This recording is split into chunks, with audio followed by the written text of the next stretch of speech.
Dear students, अस्सलाम वालेकुम। आज हम ज़ूलॉजी मिलर हार्ले 5 एडिशन के chapter number 9 multicellular and tissue level organisation जो हमारा चैप्टर है उसमें हम जो फाइलम पोरीफेरा है उसके कुछ लेक्चर ऑलरेडी हमारे इस चैनल पर अपलोडेड हैं, जो कि आप play list of phylum Porifera में जाकर देख सकते हैं।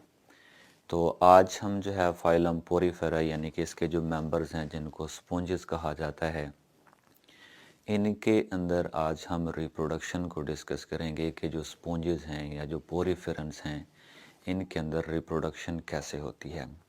तो स्टूडेंट्स, वो कहता है कि हमारे पास जितने भी मेंबर्स हैं फाइलम पोरीफेरा के, एक तो उनको स्पॉन्जेस कहा जाता है। तो दूसरा हमने ये देखना है कि ये जो फाइलम पोरीफेरा है जिसके जो मेंबर्स को स्पॉन्जेस कहा जाता है, तो उनके अंदर जो रिप्रोडक्शन है वो कैसे होती है। तो students, two methods are there which are involve in the reproduction in the poriferans और sponges. So this two methods are sexual reproduction and the second one is asexual reproduction. It means sponges reproduce by two means, sexual as well as asexual means. तो सबसे पहले हम देखते हैं sexual reproduction को कि जो सेक्सुअल रिप्रोडक्शन है वो इनके अंदर कैसे होती है। तो स्टूडेंट्स, अगर हम सेक्सुअल रिप्रोडक्शन की बात करें तो वो कहता है कि पहली बात तो ये है कि इसमें जो ज़्यादातर एनिमल्स हैं, जो ज़्यादातर मेंबर्स हैं, जो ज़्यादातर स्पॉन्जेस हैं, दे आर मोनोइशियस। अब यहाँ पर एक वर्ड मोनोइशियस है, that is very important to understand. इसकी बहुत ज़्यादा इम्पोर्टेंस है क्योंकि बहुत सारे स्टूडेंट्स इसके मीनिंग्स को नहीं समझते होते या फिर उनको इस वर्ड का कंसेप्ट क्लियर नहीं होता, तो जिस वजह से अपने डिफरेंट क्वेश्चंस के अंदर इनकी कंसेप्ट गलत लिख कर आ जाते हैं। तो स्टूडेंट्स, इस मोनोइशियस को समझाने के लिए इसके साथ एक और रिलेटेड टर्म है, मैं साथ में आप लोगों को वो भी बताता चलूँ। हमारे पास ये दो टर्म्स यूज़ होती हैं, एक है हमारे पास मोनोइशियस और दूसरी है हमारे पास डाइशियस। अब ये दो डिफरेंट टर्म्स हैं, लेकिन ये डिफरेंट एनिमल्स के जो रिप्रोडक्टिव सिस्टम्स हैं उनके अंदर या रिप्रोडक्शन के अंदर हम इनको ज़्यादा यूज़ करते हैं। स्टूडेंट्स, अगर ऐसा हो कि फॉर एग्ज़ाम्पल हम कहते हैं ये हमारे पास कोई एनिमल का बॉडी है, अगर इसके अंदर मेल सेक्सेस और फीमेल दोनों इसी के अंदर ही हों, यानी कि both sexes are present in one body, then that organism is known as monoecious. Then इससे हम क्या कहेंगे, मोनोइशियस। अगर ऐसा हो कि मेल एक अलग से बॉडी हो और फीमेल एक अलग से बॉडी हो, तो देन हम इसे डाइशियस कहते हैं। जैसे ह्यूमन की एग्जांपल है तो मेल एक सेपरेट इंडिविजुअल है और फीमेल एक सेपरेट इंडिविजुअल है। तो इस किस्म की बॉडी जिसके अंदर मेल एंड फीमेल दोनों सेपरेट इंडिविजुअल हों उनको हम डाइशियस कहते हैं। और अगर एक ही बॉडी के अंदर मेल और फीमेल दोनों सेक्सेस हों तो उस बॉडी को मोनोइशियस कहते हैं। तो अगर हम स्पॉन्जेस की बात करें तो दे आर मोनोइशियस, मतलब इनकी एक ही बॉडी के अंदर दोनों सेक्सेस हो सकते हैं। लेकिन उसके बाद स्टूडेंट वो कहता है कि नो सेल्फ फर्टिलाइजेशन। अब यहाँ पर इम्पोर्टेंट पॉइंट ये है कि both sexes are present in one body, दोनों एक ही बॉडी के अंदर सेक्सेस प्रेजेंट हैं, लेकिन उसके बावजूद उनमें सेल्फ फर्टिलाइजेशन नहीं हो सकती, यानी उसी बॉडी के मेल गैमेट उसी बॉडी के फीमेल गैमेट को फर्टिलाइज नहीं कर सकते। सो ऐसा कैसे पॉसिबल है कि both can not self fertilise, मतलब एक ही बॉडी के अंदर होने के बावजूद उसको सेल्फ फर्टिलाइज नहीं कर सकते, तो ऐसा कैसे है। तो स्टूडेंट्स, उसकी रीज़न ये है कि दोनों जो गैमेट्स हैं eight the same time active नहीं होते, एट द सेम टाइम वो अपने गैमेट्स प्रोड्यूस नहीं कर रहे होते। तो कोई एक, दोनों में से कोई एक टाइम पर जो है वो एक्टिव होता है और दूसरा इनएक्टिव होता है। तो किसी एक का मेल एक्टिव है तो डेफिनेटली किसी दूसरे का फीमेल एक्टिव होगा। तो इस तरीके से इनके अंदर जो फर्टिलाइजेशन होती है वो क्रॉस फर्टिलाइजेशन होती है। सेल्फ फर्टिलाइजेशन इनके अंदर इसी वजह से नहीं हो सकती क्योंकि बोथ सेक्सेस, बोथ जो इनके गैमेट्स हैं, they are not active at the same time. उसके बाद स्टूडेंट्स हम देखते हैं कि इनके अंदर जो रिप्रोडक्शन का मैकेनिज़्म है वो कैसे होता है।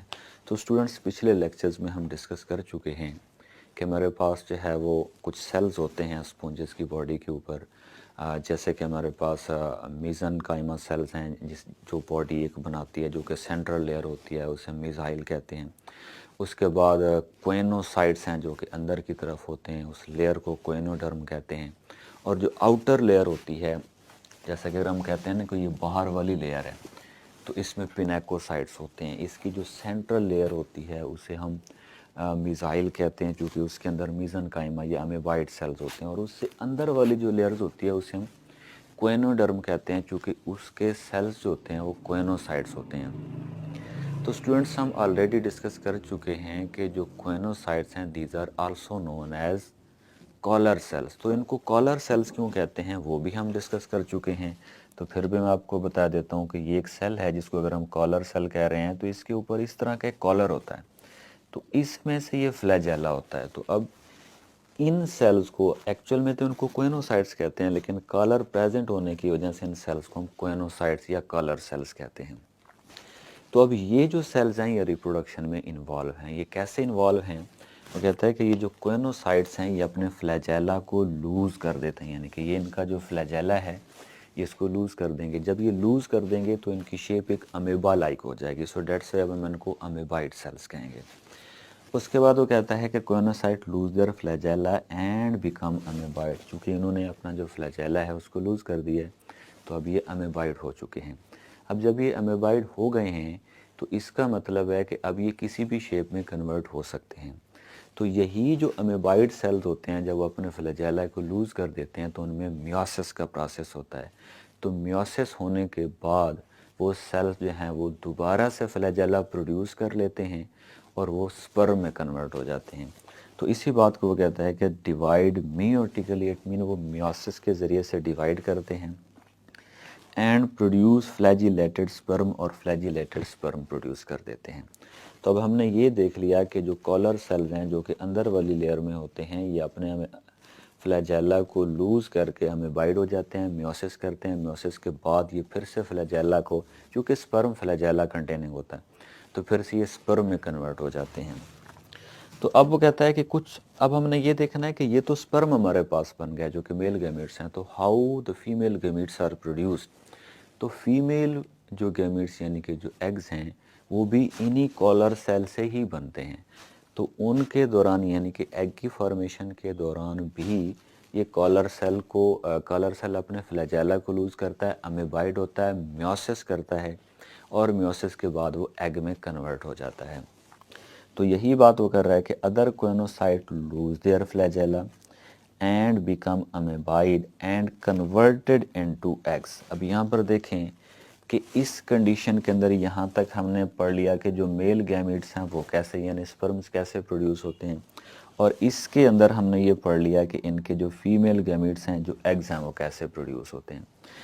तो स्टूडेंट्स, अब हमने देखना है कि ये प्रोडक्शन तो हो गई है, इनमें फर्टिलाइजेशन का प्रोसेस कैसे होता है। तो स्टूडेंट्स, यहाँ पर ये दो डायग्राम्स मैंने बनाई हैं।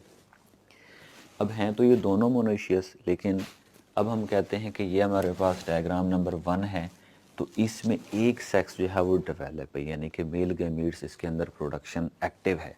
दूसरे के अंदर हम कंसीडर कर लेते हैं ये हमारे पास डायग्राम नंबर 2 है, तो इसमें फीमेल गैमीट्स जो हैं वो एक्टिव हैं। तो बात ये है कि ऑलवेज ऐसा होता है कि जो मेल गैमीट्स होते हैं वो मोटाइल होते हैं। मोटाइल मीन एक जगह से दूसरी जगह वो मूव कर सकते हैं, जबकि जो एग्स होते हैं वो नॉन मोटाइल होते हैं, इट मीन वो मूव नहीं कर सकते। सो ये ज़रूरी है कि चूँकि इसके अंदर जो मेल गैमीट्स यानी कि जो स्पर्म प्रोड्यूस हो रहे हैं वो स्विम करेंगे। अब बात तो ये है कि यहाँ पर प्रोड्यूस हो गए, हम कहते हैं कि ये बहुत सारे स्पर्म्स हैं यहाँ पर प्रोड्यूस हो गए। तो चूँकि स्टूडेंट्स हमें पता है कि जो स्पॉन्जेस की बॉडी होती है उसमें 2 किस्म के पोर्स होते हैं।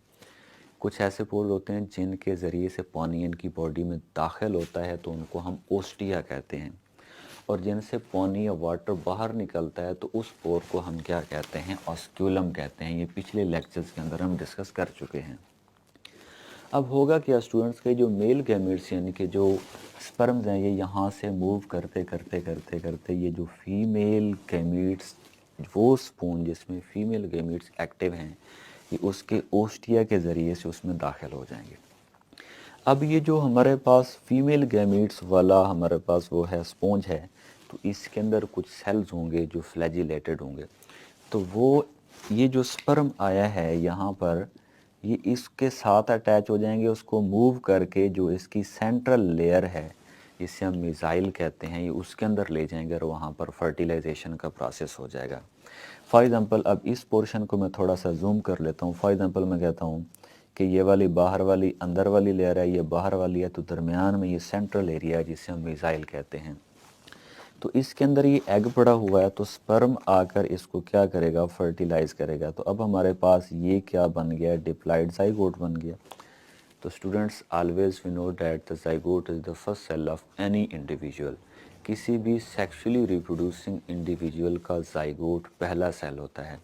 तो अब ये जाइगोट हो गया, इट मीन ये बन गया है with the fusion of male gametes and female gametes, sperm and egg. So that's why next to this that will be the cleavage, यानी कि फर्टिलाइजेशन तो हो गई है, उसके बाद जो प्रोसेस होगा वो क्लीवेज का होगा। क्लीवेज के बाद क्या होगा, ये जाइगोट एक न्यू इंडिविजुअल में कन्वर्ट होगा। अब स्टूडेंट्स हम देखते हैं कि इसकी जो जाइगोट तो बन गया, it means after the fertilisation diploid cell zygote बन गया। तो अब इसमें नेक्स्ट कौन सा प्रोसेस होगा, तो उसमें वो कहता है कि development occur in the missile. तो ऑलरेडी मैं बता चुका हूँ कि ये हमारे पास ऐसा एरिया है जो बाहर, ये अंदर वाली लेयर है, ये बाहर वाली है, तो इसके दरमियान का जो एरिया होता है वो मिसाइल होता है। तो उसके अंदर कौन सा प्रोसेस होगा, फर्टिलाइजेशन का। तो development occur in the missile, zygote develop into a larva. तो जो जाइगोट होता है उसमें क्लीवेज होती है, क्लीवेज के बाद लार्वा बनता है। तो स्टूडेंट्स बात ये है कि ये जो लार्वा है इसके अंदर मेटामॉर्फोसिस होगी। आप लोगों की बुक में वर्ड मेटामॉर्फोसिस नहीं लिखा हुआ, लेकिन ये लिखा हुआ है कि it will be converted into many forms. तो जब एक लार्वा मैनी फॉर्म्स में कन्वर्ट होता है तो वो एक्चुअल में मेटामॉर्फोसिस ही होती है।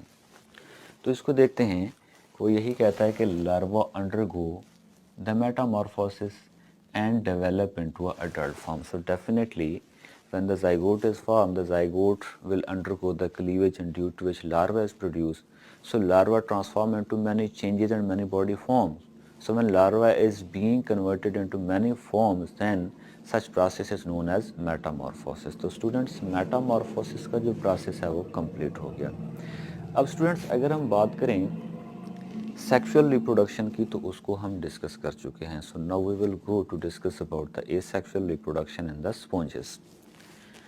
उसके बाद स्टूडेंट्स नेक्स्ट हमारे पास है एसेक्सुअल रिप्रोडक्शन। तो जो एसेक्सुअल रिप्रोडक्शन है स्पॉन्जेस के अंदर वो दो मीन से होती है, दो तरीक़ों से होती है। तो कौन कौन से मेथड्स हैं, तो पहला इनके अंदर जो है डेट इज़ गैम्यूल फॉर्मेशन, और दूसरा है इनके अंदर रीजनरेशन। तो students firstly we will go to discuss about the first method that is known as gamule formation. तो स्टूडेंट्स जब हम गैम्यूल फॉर्मेशन की बात करते हैं तो सबसे पहले हमें ये देखना है कि ये गैम्यूल होते क्या हैं। तो स्टूडेंट्स ये कैप्सूल लाइक स्ट्रक्चर्स होती हैं, कैप्सूल लाइक बॉडीज़ होती हैं जिनके ऊपर थिक वॉल एक लेयर बनी होती है, वो प्रोटेक्टिव होती है, जिसके अंदर सेल्स होते हैं। तो thick wall protective structure that containing the special cells, उसे हम क्या कहते हैं, गैम्यूल्स कहते हैं। अब होता ऐसे है कि जब कंडीशंस अनफेवरेबल होती हैं तो उस वक्त जो ऑर्गेनिज्म सेक्सुअल रिप्रोडक्शन नहीं कर सकते तो वो एसेक्सुअल रिप्रोडक्शन करते हैं। तो उसमें क्या होता है कि जब अनफेवरेबल कंडीशंस होती हैं तो कुछ इसी की बॉडी के सेल्स ऐसे होते हैं, कुछ कोइनोसाइट्स ऐसे होते हैं जो अपने फ्लैजेला को लूज़ करके अपने बाहर एक कवरिंग बना लेते हैं। तो वो जो थिक वॉल्ड कवरिंग होती है उसके अंदर कुछ स्पेशल सेल्स होते हैं, तो उसी थिक वॉल्ड कवरिंग को हम क्या कहते हैं, गैम्यूल कहते हैं। अब ऐसा होगा कि जब पेरेंट बॉडी की डेथ हो जाएगी तो वो गैम्यूल चूँकि रेजिस्टेंट है, उसके बाहर थिक वॉल है, प्रोटेक्टिव कवरिंग है, उसकी डेथ नहीं होगी। तो पेरेंट बॉडी की डेथ होने से वो गैम्यूल बॉडी से बाहर आ जाएगा। तो जब कंडीशंस फेवरेबल आएंगी तो उसमें से एक स्पेशल पोर बनेगा जिसे हम माइक्रोपाइल कहते हैं। तो उस माइक्रोपाइल से वो गैम्यूल बाहर निकलेगा, डेवलप होगा और एक न्यू बॉडी बना देगा। तो इसी बात को हमने लिखा है कि during the unfavourable conditions some cells become amoeboid and make a thick walled gemmule. Parent body जब डाई होगी तो ये ग्रो कर जाएंगे गैम्यूल और एक न्यू इंडिविजुअल के अंदर कन्वर्ट हो जाएंगे।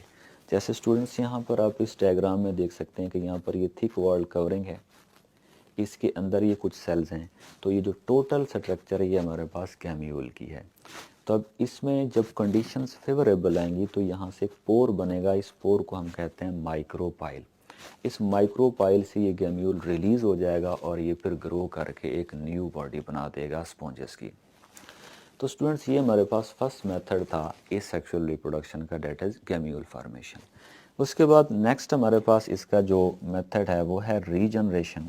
اور students regeneration is a very easy process کہ ایک اسپونجز جو ہے وہ بہت سارے پارٹس کے اندر بریک ہو جائے گا اور ہر جو بروکن پارٹ ہوگا وہ گرو کرے گا اور ایک نیو انڈیویجول بنا دے گا، ایک نیو اسپونج بنا دے گا۔ تو اسے ہم ری جنریشن کہتے ہیں۔